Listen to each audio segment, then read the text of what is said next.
ಆತ್ಮೀಯ ಬಂಧುಗಳೇ, ಮಹಾಭಾರತ ಭೀಷ್ಮ ಪರ್ವ. ಇದರಿಂದ ಭೀಮಸೇನ, ಅಭಿಮನ್ಯು ಮತ್ತು ಸಾತ್ಯಕಿಯ ವೀರತೆ ಮತ್ತು ಭೂರಿಶ್ರವನ ಮೂಲಕ ಸಾತ್ಯಕಿಯ 10 ಮಕ್ಕಳ ವಧೆ, ಈ ವಿಚಾರದ ಬಗ್ಗೆ ನಾವು ತಿಳ್ಕೊಳ್ತಾ ಇದ್ವಿ. ಓದ ಭಾಗದಲ್ಲಿ ಭೀಷ್ಮರ ಕೈಯಲ್ಲಿ ತನ್ನ ಸೋದರರು ಮತ್ತು ಇನ್ನೂ ಬೇಕಾದಷ್ಟು ಜನ ರಾಜರು ಸಿಕ್ಕಾಕೊಂಡಿರೋದನ್ನ ನೋಡಿ ಅರ್ಜುನ ಬಾಣವನ್ನ ಏರಿಸಿ ಅವನು ಬರ್ತಾನ ಆ ಕಡೆಗೆ. ಅವಾಗ ಅವನು ಬರ್ತಾ ಇರೋದನ್ನ ನೋಡಿ ಅವನ ಪಾಂಚಜನ್ಯದ ಶಂಖದ ಗಾಂಡಿವ ಧನಸ್ಸಿನ ಶಬ್ದವನ್ನ ಕೇಳಿ ವಾನರ ಧ್ವಜವನ್ನ ನೋಡಿ ಕೌರವರ ಸೈನಿಕರಿಗೆಲ್ಲ ಹೆದರಿಕೆ ಆಗ್ಬಿಟ್ಟು ಅಲ್ಲಲ್ಲೇ ಬೀಳ್ತಾ ಇದ್ದಾರೆ. ಅವರು ಕುದುರೆಗಳಿಂದ ಬೀಳ್ತಾ ಇದ್ದಾರೆ, ರಥಗಳಿಂದ ಬೀಳ್ತಾ ಇದ್ದಾರೆ, ಕಾಲಾಳುಗಳು ಕೂಡ ನೆಲದ ಮೇಲೆ ಬೀಳ್ತಾ ಇದ್ದಾರೆ. ಆವಾಗ ಭೀಷ್ಮರ್ ಏನ್ ಮಾಡಿದ್ರು, ತುಂಬಾ ಅಸ್ತ್ರಶಸ್ತ್ರಗಳನ್ನೆಲ್ಲ ಧರಿಸ್ಕೊಳ್ತಾರಲ್ಲ ಅಂತ ಯೋಧರ ವಿಶಾಲ ವಾಹಿನಿಯ ಸಹಿತ ಅವರು ಅರ್ಜುನನನ್ನ ಎದುರಿಸ್ತಾರೆ.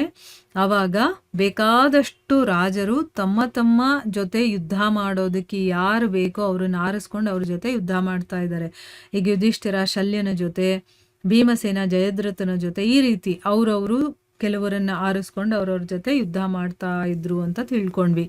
ಈ ರೀತಿ ಕುದುರೆಗಳನ್ನ ಮುಂದೆ ಕಳಿಸಿ ಮತ್ತೆ ಆನೆ ಮತ್ತೆ ರಥಗಳನ್ನ ತಿರುಗಿಸ್ತಾ ಯೋಧರೆಲ್ಲರೂ ಕೂಡ ತಮ್ಮ ತಮ್ಮಲ್ಲೇ ಹೊಡೆದಾಡೋದಕ್ಕೆ ಶುರು ಮಾಡ್ತಾರೆ. ಯುದ್ಧವಾಗ್ತಾ ಮಧ್ಯಾಹ್ನ ಆಗುತ್ತೆ. ಸೂರ್ಯನ ತಾಪದಿಂದ ಆಕಾಶ ಸುಡೋದಕ್ಕೆ ಶುರುವಾಗುತ್ತೆ.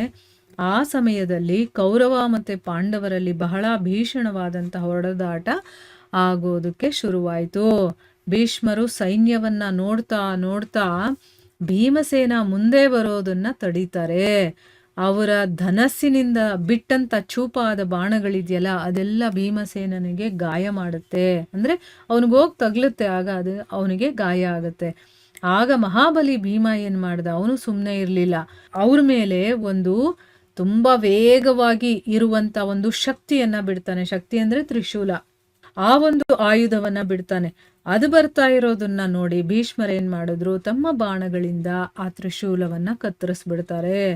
ಮತ್ತೆ ಇನ್ನೊಂದು ಬಾಣವನ್ನ ಬಿಟ್ಟು ಭೀಮಸೇನನ ಧನಸ್ಸನ್ನ 2 ತುಂಡಾಗಿ ಕಟ್ ಮಾಡ್ತಾರೆ. ಒಂದು ಭೀಮ ಬಿಟ್ಟಿರ್ತಾನಲ್ಲ ತ್ರಿಶೂಲ, ಅದನ್ನ ಕಟ್ ಮಾಡ್ತಾರೆ. ಇನ್ನೊಂದು ತಕ್ಷಣನೇ ಬಾಣ ಬಿಟ್ಟು ಭೀಮಸೇನನ ಕೈಯಲ್ಲಿದ್ದಂತಹ ಧನಸ್ಸನ್ನೇ ತುಂಡಾಗಿ ಕಟ್ ಮಾಡ್ಬಿಡ್ತಾರೆ.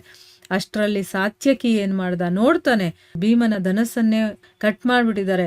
ಈಗ ಅವನಿಗೆ ಯುದ್ಧ ಮಾಡೋದಕ್ಕೆ ಏನಾದ್ರೂ ಒಂದು ಆಸರೆ ಬೇಕಲ್ವಾ. ಸೊ ಸಾತ್ಯಕಿ ನೋಡ್ತಾನೆ.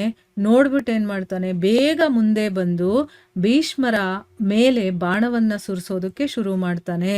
ಆಗ ಭೀಷ್ಮರ್ ಏನ್ ಮಾಡಿದ್ರು, ಒಂದು ಭೀಷಣವಾದಂತಹ ಬಾಣವನ್ನ ಬಿಟ್ಟು ಸಾತ್ಯಕಿಯ ಸಾರಥಿಯನ್ನ ರಥದಿಂದ ಬೀಳಿಸ್ಬಿಡ್ತಾರೆ. ಆ ಸಾತ್ಯಕಿಯ ಸಾರಥಿ ಸತ್ತೋದ್ರಿಂದ ಸಾತ್ಯಕಿಯ ಕುದುರೆಗಳೇನಾಯ್ತು, ಈಗ ಸಾರಥ್ಯವನ್ನ ಮಾಡೋನು ಇಲ್ಲ ಅಂತಂದ್ರೆ, ಆ ಲಗಾಮನ್ನ ಹಿಡ್ಕೊಂಡು ಓಡಿಸೋನಿಲ್ಲ ಅಂತಂದ್ರೆ ಕುದುರೆಗಳೇನಾಗುತ್ತೆ, ಆ ಕಡೆ ಈ ಕಡೆ ಓಡೋದಕ್ಕೆ ಶುರುವಾಗುತ್ತೆ.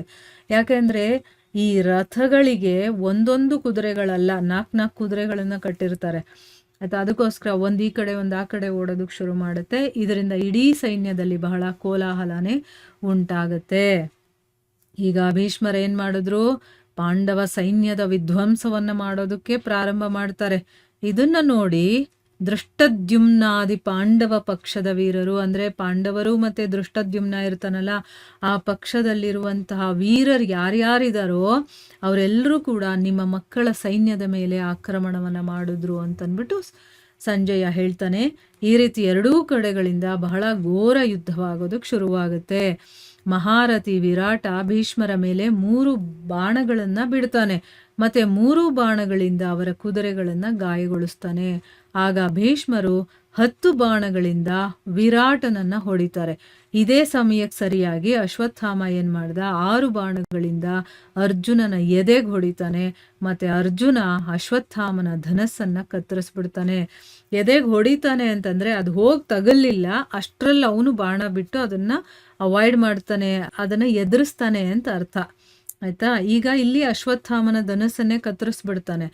ಆಗ ಅಶ್ವತ್ಥಾಮ ಬೇರೆ ಧನಸ್ಸನ್ನ ತಗೊಂಡು 90 ಬಾಣಗಳಿಂದ ಅರ್ಜುನನನ್ನ ಮತ್ತೆ 70 ಬಾಣಗಳಿಂದ ಶ್ರೀಕೃಷ್ಣನನ್ನ ಗಾಯಗೊಳಿಸ್ತಾನೆ. ಅರ್ಜುನ ಬಹಳ ಭಯಂಕರವಾದಂತಹ ಬಾಣವನ್ನ ಏರಿಸ್ತಾನೆ. ಅಂದ್ರೆ ಅವನು ಕೂಡ ಒಂದು ಭಯಂಕರವಾಗಿರುವಂತಹ ಬಾಣವನ್ನ ಬಿಡ್ತಾನೆ.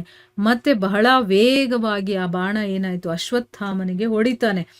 ಆ ಬಾಣ ಅಶ್ವತ್ಥಾಮನ ಕವಚವನ್ನ ಭೇದಿಸಿ ಅವನ ರಕ್ತವನ್ನ ಕುಡಿಯೋದಕ್ಕೆ ಶುರು ಮಾಡುತ್ತೆ. ಆದ್ರೆ ಈ ರೀತಿ ಗಾಯಗೊಂಡಿದ್ರೂ ಕೂಡ ಅವನಲ್ಲಿ ಸ್ವಲ್ಪನೂ ಯಾವ ರೀತಿಯ ಒಂದು ಚಿಂತೆ ಕೂಡ ಕಾಣಿಸ್ಲಿಲ್ಲ. ಅವನು ಹಿಂದಿನ ಹಾಗೇನೆ ಭೀಷ್ಮರ ರಕ್ಷಣೆಗೋಸ್ಕರ ನಿಂತಿದ್ದ ಅಂತಂದ್ರೆ ಅಷ್ಟೊಂದು ಧೈರ್ಯಶಾಲಿ ಅಶ್ವತ್ಥಾಮ. ಆಯ್ತಾ, ಏನೇ ಆದ್ರೂ ಕೂಡ ಅವನು ಭೀಷ್ಮರನ್ನ ರಕ್ಷಣೆ ಮಾಡಬೇಕು ಅಂತಾನೆ ನಿಂತಿರ್ತಾನೆ ಅಂತನ್ಬಿಟ್ಟು ಇಲ್ಲಿ ಹೇಳ್ತಾ ಇದ್ದಾರೆ. ಸೊ ಇಲ್ಲಿಗೆ ನಾವು ನಿಲ್ಸೋಣ. ಮುಂದೇನಾಗುತ್ತೆ ಅಂತ ನಾವು ಮುಂದಿನ ಭಾಗದಲ್ಲಿ ತಿಳ್ಕೊಳ್ಳೋಣ. ಹರೇ ಕೃಷ್ಣ.